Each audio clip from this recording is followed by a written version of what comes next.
All right, let's get started with some tips and tricks for our third in-class exercise. And this is our last in-class exercise before the first exam next week.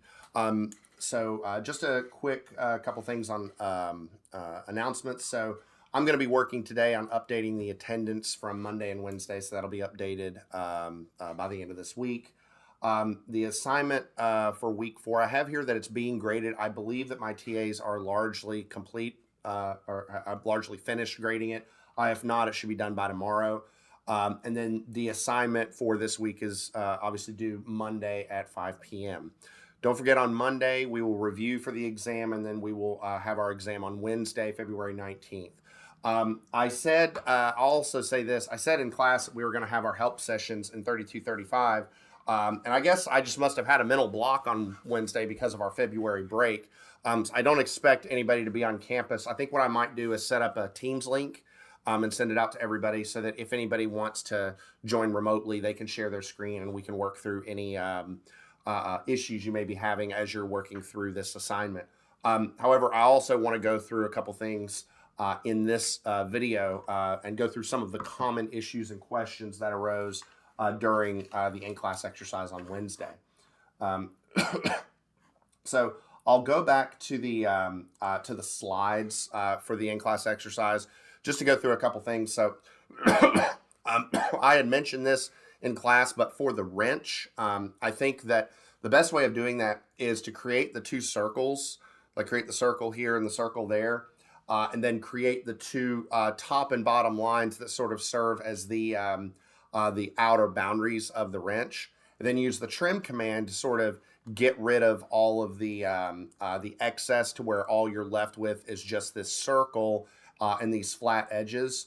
And then what you need to do is you need to use the fillet command to turn sort of this region here into this region here. And I'm going to go through a little bit here in a second on just a recap on how to do fillets and chamfers. That was a common question during the in-class exercise.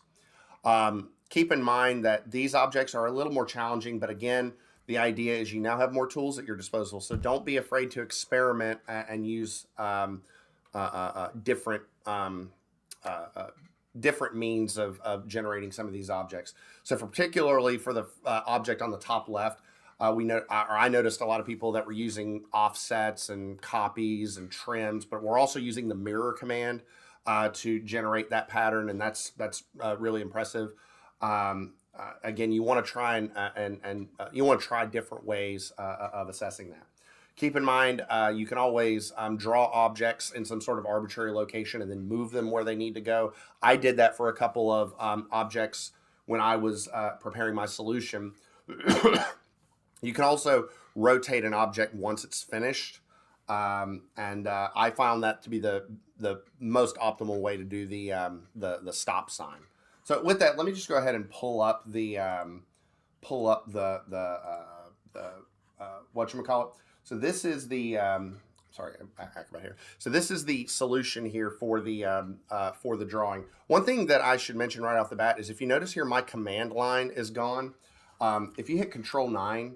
Let me actually activate. If you hit Control 9, that brings the command window back. So Control 9 is what turns that on and off. You can also go up here in Tools. It's in Tools. You can see the command line right there to turn that on and off.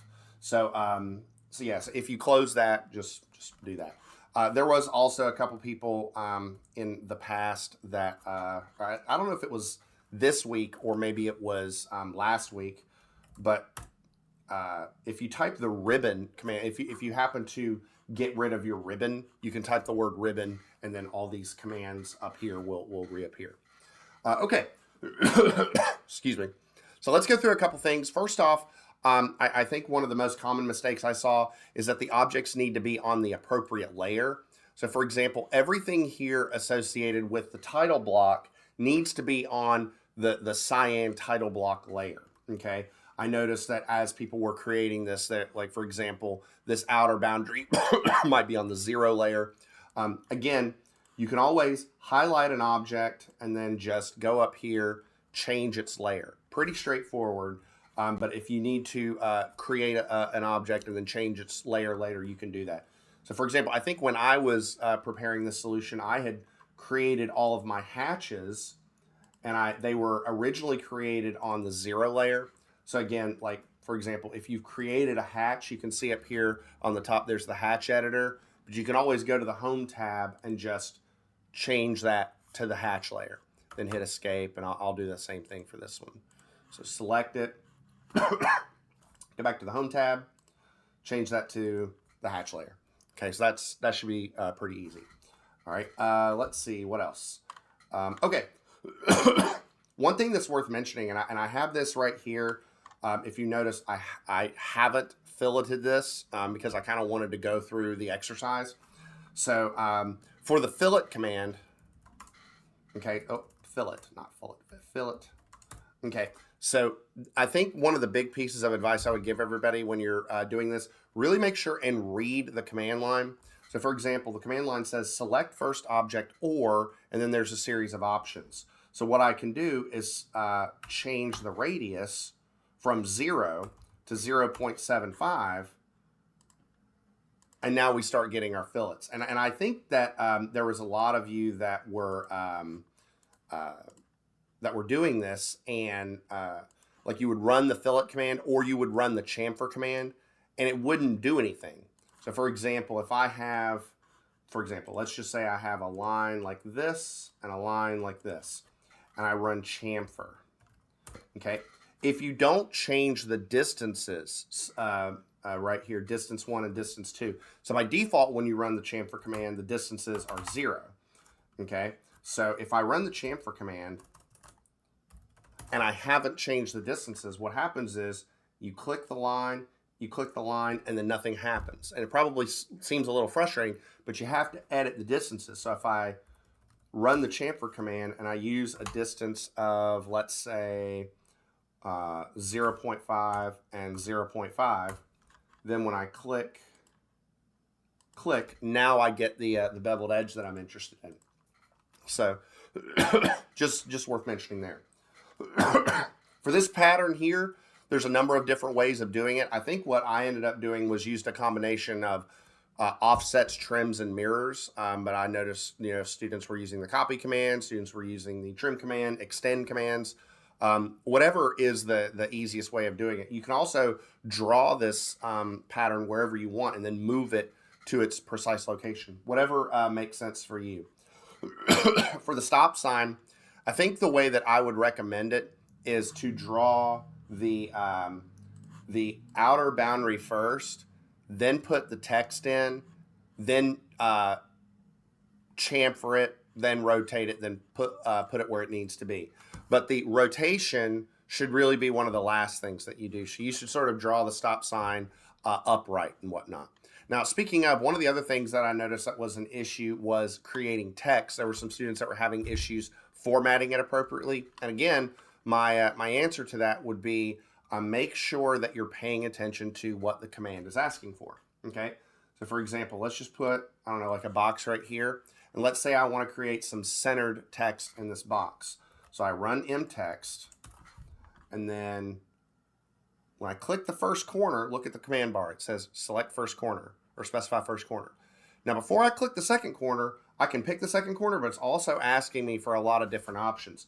And I can change the justification with J to MC. And then now when I start typing, you can see that that works, okay? Don't forget, by the way, that all the text needs to be Roman S, not Roman T or Roman C, but Roman S. So how do we fix that? With style. So we go to style. So I noticed some of you were changing each text one by one, but if you change the style for the drawing, that will change the font for every text element. So it's a lot more efficient, okay? All right, let's see, what else? Oh, I think probably the other issue that's probably worth mentioning is plotting, okay? So for example, let me plot this, and I'm going to go through the full plot procedure. So file, plot, or you can just type plot. Okay, so what we're going to do is we're going to make sure that the plot style is monochrome. The printer is going to be DWG to PDF. What are we going to plot? We're going to plot the limits. Okay, so if you didn't set the limits at the beginning, that's going to cause an issue there. Okay, The paper, now here's another thing. The paper needs to be full bleed, ANSIB full bleed, 17 to 11. We'll center the plot, and if you've done this correctly, it should sort of automatically scale 1 to 1, but if it's not, make sure that you do that. And then if we preview, we can see it looks exactly as it's supposed to. So let me print this. We'll save this here. I'll just save this, right there. Let me close the original drawing. Let me try this again. We'll plot. We'll do my previous plot. We'll save this here. I'll overwrite my old file. And now you can see here's the drawing, and it looks exactly as it's supposed to. Okay, so if you're doing your plot and you're noticing that maybe like the title block is sort of getting cut off right here, or this line's not showing up, check to see if you're plotting limits, and check to see if you're plotting on full bleed paper, because that's probably the main issue. Okay, and don't forget, when you upload both the drawing file and the PDF. I want both files for this submission. Okay, and that's all I have, everybody, I think, for this tips and tricks lecture, and I will see you all when we get back on Monday.